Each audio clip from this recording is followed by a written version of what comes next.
Let's talk about how to calculate the area of a circle and the area of a sector, which is part of a circle.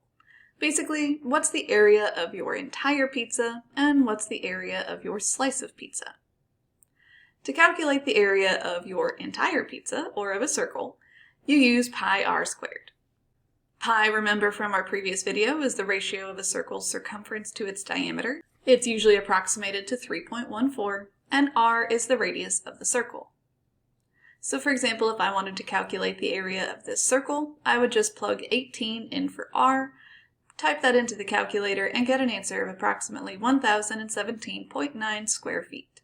Remember that since we're calculating an area, your unit should be in squared whatever, squared feet, squared inches, squared centimeters, whatever you're given. If you're given the length of the diameter instead of the length of the radius, just cut that number in half, because a diameter is always comprised of 2 radii. So 40 divided by 2 is 20, so I'll say that area is equal to pi times 20 squared, or 400 pi, which is approximately 1,256.6 squared yards. We can also use the area to calculate the length of the radius. Instead of plugging in the number that we're given for r, we'll plug it in for a, because we're told that the area of this circle is 894 square kilometers, so the equation that I'll write is 894 equals pi r squared. Divide both sides by pi, and then square root both sides, and we find out that the length of the radius is about 16.9 kilometers. You can even calculate the area of a circle if all you know is the circumference. In order to calculate area, we need to know the length of the radius. And we can use the circumference formula to calculate the radius. The circumference of a circle is equal to 2 pi r. So if I'm given that the circumference is 114, then I'll plug in 114 for c. Divide both sides by 2 pi. Remember to put parentheses around 2 pi if you're doing that in the calculator. If you just say 114 divided by 2 pi, then it's going to divide by 2 and then multiply by pi. And that's not what you want, so make sure that you're dividing by 2 pi in parentheses. And we get that the length of the radius is about 18.1 centimeters. Now that I know the length of the radius, I can calculate the area of the circle using the formula pi r squared. So area is equal to pi times 18.1 squared, and we get an answer of 1034.2 square centimeters. We can use the area of a circle formula to help us calculate which of these pizzas is the best deal. We're given each of the sizes and each of the costs of each of those sizes for 4 different pizzas from Imo's. To get started, we need to calculate the area in square inches of each of these 4 pizzas. Now keep in mind that these measurements are the diameters of each pizza, and we need to know the radius of each pizza in order to calculate the area. So we'll just cut each of these numbers in half. So for a small pizza, there is a total of 78.5 square inches of pizza to enjoy. I figured that out just by plugging in 5, which is the length of the radius of a small pizza, for our pi r squared formula. But now I need to calculate the cost per square inch. So I'll take the cost of the pizza and divide it by the number of square inches. And we find out that each square inch of pizza is approximately 16 cents.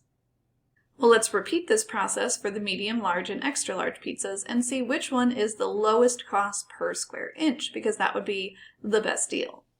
So a medium pizza has a diameter of 12 inches, so that's a radius of 6 inches, so there's a total of 113.1 square inches of pizza if it's a medium-sized pizza.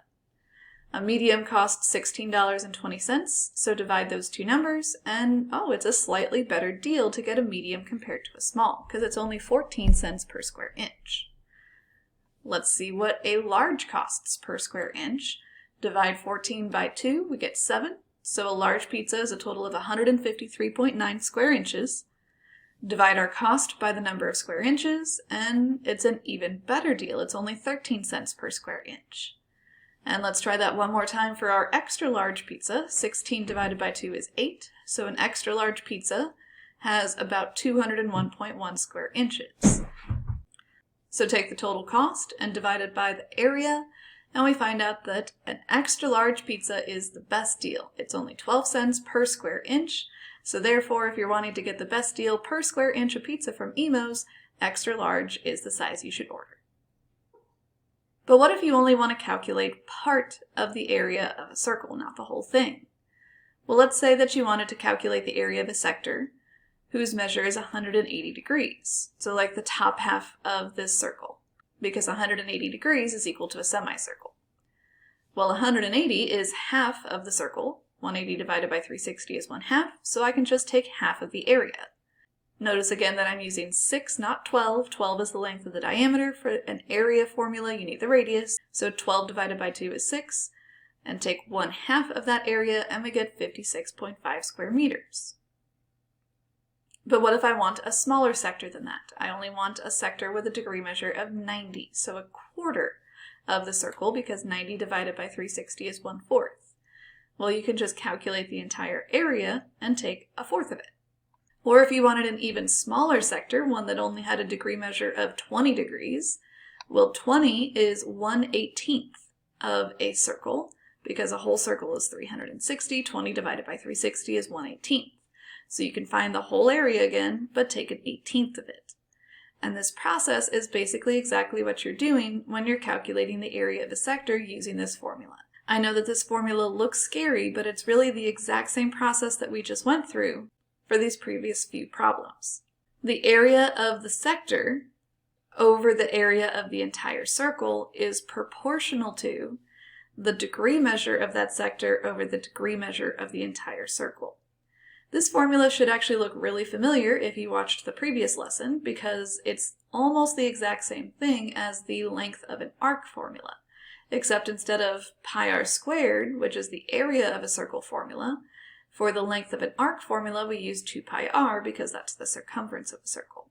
So these two formulas are really the exact same thing, just one of them has the area formula because we're calculating area, and one of them has the circumference formula because we're calculating the length of an arc. So let's give this a try. Let's calculate the area of this green sector. So the area of that sector over the area of the entire circle, which is pi r squared, and r is 7, so pi times 7 squared. So area of the sector over area of the whole circle is proportional to the degree measure of the sector over the degree measure of the entire circle. So cross multiply and solve, and we find out that the area of this sector is about 61.1 square inches. Well, let's try that again. The area of the green sector over the area of the entire circle, which is pi r squared, so pi times 19 squared, is proportional to the degree measure of the sector, which is 110, over the degree measure of the entire circle, which is 360. So we'll cross multiply and solve, and we find out that the area of that green sector is about 110.3 square centimeters. Our next problem is almost the exact same thing, except we have a little bit of work to do to figure out the degree measure of our sector. If we're supposed to figure out the area of the shaded sector, this green sector up here, we need to know its degree measure. But we were given the degree measure of the other sector, the white sector. But remember that an entire circle is equal to 360 degrees, so to figure out the degree measure of our sector, we can just subtract 360 and 162. So here we go, let's fill in our formula. The area of the sector over the area of the entire circle is equal to the degree measure of our sector, which is 360 minus 162, over the degree measure of the entire circle. So cross multiply and solve, and the area of this shaded sector is 7,756.4 square yards. Our next problem, we also have a little bit of work to do to figure out what information we actually need in order to calculate the area of the sector, because we're given all kinds of information, but not all of it's useful. In order to calculate the area of a sector, we need to know the degree measure of the sector, and we need to know the length of the radius. In order to calculate the degree measure of our sector, we can just subtract 40 from 180. Because arc QUT is a semicircle, it must be 180 degrees. Or you can look at this pair of angles and notice that it's a linear pair, and linear pairs also add up to 180. So either way you look at it, to figure out the degree measure of our sector, we're going to subtract 40 from 180. Then we need to figure out the length of a radius. But the length that we've been given is the length of the diameter, which is 5 meters. A radius is always half the length of the diameter, so our radius is equal to 2.5 meters. Now we have all the information we need to fill out our formula. The area of the sector over the area of the entire circle, so pi r squared, is equal to the degree measure of our sector over the degree measure of the entire circle. So cross multiply and solve, and we find out that the area of this little shaded sector is about 7.6 square meters. Let's apply this knowledge to a couple of word problems. A wiper blade measures 21 inches long and travels in an arc that measures 135 degrees. How many square inches of the windshield does it cover in one swipe? The information that we've been given is actually everything that we need in order to fill out our formula. The wiper blade being 21 inches long, that's equivalent to the radius. And the arc that it travels in is 135 degrees, so that's the measure of the sector. So I'll just fill out my formula with that information, the area of this sector over the area of the entire circle, and I'll set that equal to the degree measure that it actually covers, which is 135 degrees, over the degree measure of the entire circle, which would be 360. So cross multiply and solve, and that little wiper blade clears off 519.5 square inches of the windshield with each swipe. Martha wants to put a flower bed in the corner of her yard. The fences in that corner meet at a 75-degree angle, and she wants the flower bed to come out 4 feet from the fence and have a circular edge. If one bag of mulch covers 12 square feet, will she have enough mulch? So we need to calculate the area of this sector-shaped flower bed. So the area of the flower bed over the area of the flower bed if it was an entire circle. So not if it was 75 degrees of a sector, instead if it was the whole circle, that would be pi r squared, so pi times 4 squared, because that's how far the flower bed comes out from the center, which is the intersection of the fences. And I'll set that equal to the degree measure of her flower bed, or the degree measure of the fences where they meet, which is 75 degrees, over the degree measure of an entire circle, which is 360. So cross multiply and solve, and we find out that the area of her flower bed is 10.5 square feet. So if one bag of mulch covers 12 square feet, then yeah, she has more than enough for what she needs. And that's all you need to know about calculating the area of a circle and the area of a sector. And that's actually all you need to know about circles. In our next unit, we'll be moving on to calculating area and perimeter, as well as surface area and volume.